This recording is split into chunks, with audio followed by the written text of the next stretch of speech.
27장. 유다의 왕 요시야의 아들 여호야김이 다스리기 시작할 때에 여호와께서 말씀으로 예레미야에게 임하시니라. 여호와께서 이와 같이 내게 말씀하시되, 너는 줄과 멍에를 만들어 내 목에 걸고 유다의 왕 시드기야를 보러 예루살렘에 온 사신들의 손에도 그것을 주어 에돔의 왕과 모압의 왕과 암몬 자손의 왕과 두로의 왕과 시돈의 왕에게 보내며 그들에게 명령하여 그들의 주에게 말하게 하기를, 만군의 여호와 이스라엘의 하나님께서 이와 같이 말씀하시되, 너희는 너희의 주에게 이같이 전하라. 나는 내 큰 능력과 나의 쳐든 팔로 땅과 지상에 있는 사람과 짐승들을 만들고 내가 보기에 옳은 사람에게 그것을 주었노라. 이제 내가 이 모든 땅을 내 종 바벨론의 왕 느부갓네살의 손에 주고 또 들짐승들을 그에게 주어서 섬기게 하였나니, 모든 나라가 그와 그의 아들과 손자를 그 땅에 기한이 이르기까지 섬기리라.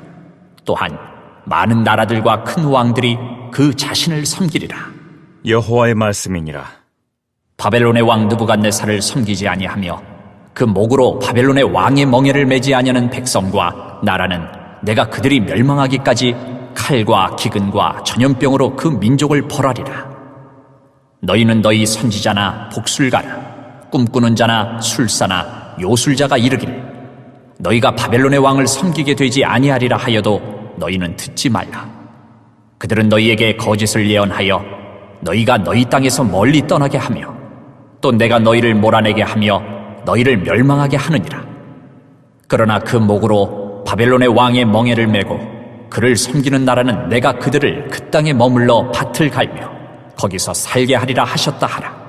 여호와의 말씀이니라. 9월 3일 목요일 아침입니다.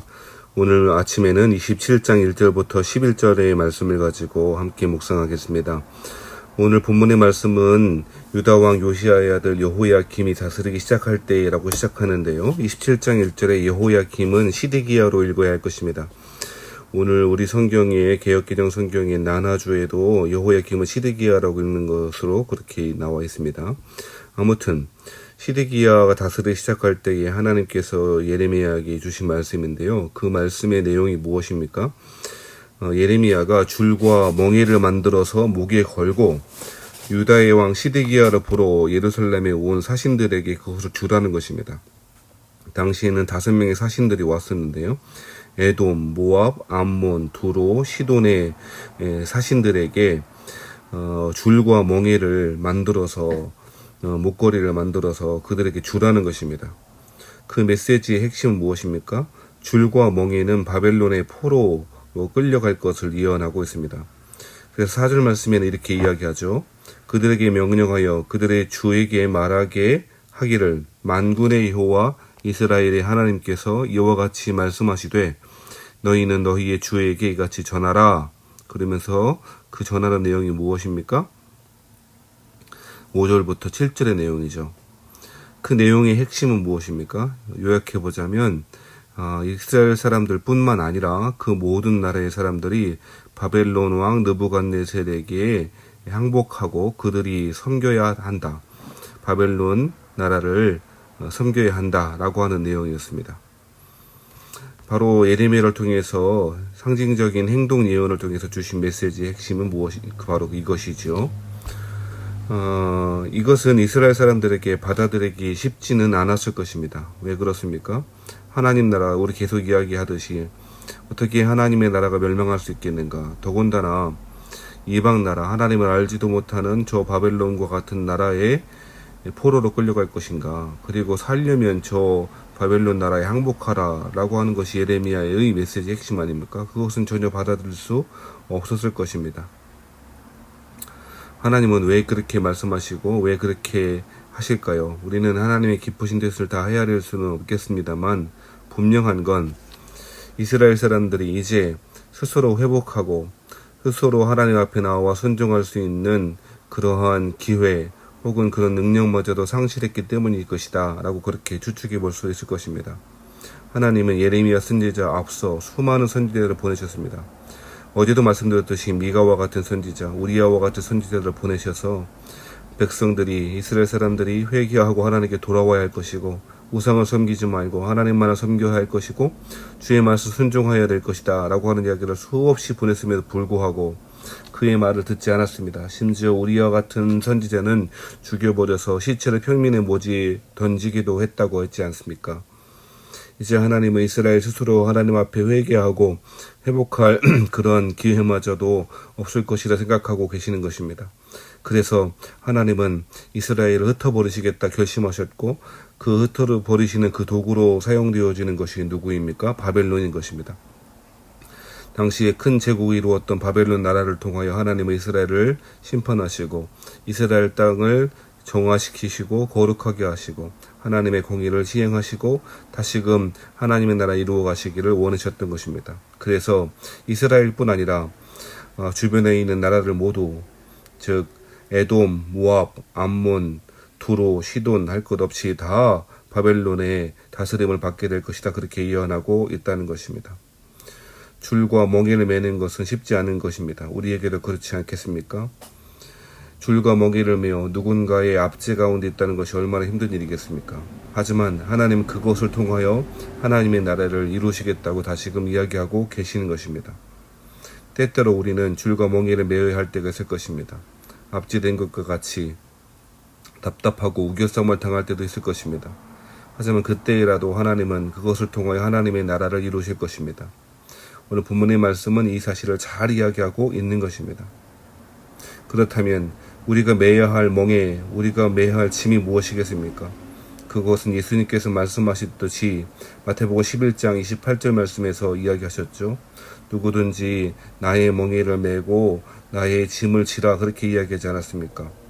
예수님이 말씀하신 수고하고 무거운 짐진 자들을 향하여 말씀하신 수고하고 무거운 짐진 자들이 그 짐을 벗어버리고 주님께서 말씀하시고 명령하시는 그 멍에를 지는 것이야말로 참된 쉼을 얻는 것이라 말씀하고 있는 것입니다. 하나님의 말씀을 가지고 살아간다는 것은 주의 말씀대로 살아간다는 것은 그것이 우리의 자유를 제한하는 것이 아니고 우리의 자유를 속박하는 것이 아니고 오히려 우리를 더욱더 자유롭게 하는 멍에가 되는 것입니다. 사랑하신 여러분, 줄과 멍에를 만들어 목에 걸라라고 하는 이 말씀을 아침에 묵상하며 주의 말씀, 예수께서 우리에게 말씀하시는 그 멍에를 짊어지고 오히려 자유롭게 하는 멍에를 짊어지고 한 걸음 한 걸음 주의 길을 잘 걸어가시는 여러분 되길 바랍니다. 두 번째, 오늘 본문의 말씀을 통하여 살펴봐야 될 것은 바벨론 왕이 그 나라가 느부갓네살이 하나님의 이스라엘 사람들을 심판하시는 도구로 사용되어짐에도 불구하고 그 바벨론 왕은 여전히 하나님의 주권 아래에 있다, 하나님의 손 아래에 있다라고 하는 사실을 기억해야 할 것입니다. 5절 말씀에 보면 나는 내 큰 능력과 나의 쳐든 팔로 땅과 지상에 있는 사람과 짐승들을 만들고 내가 보기에 옳은 사람에게 그것을 주었노라 라고 말합니다.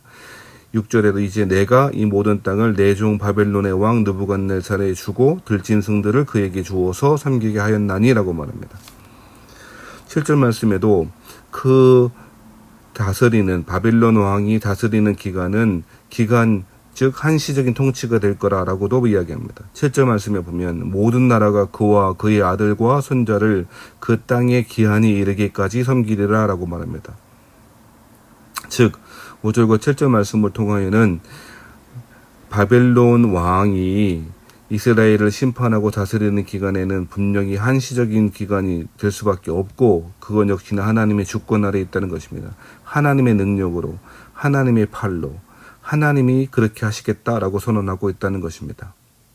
그러면서 6절 말씀은 특별히 바벨론 왕을 내 종이라고도 표현하지 않습니까?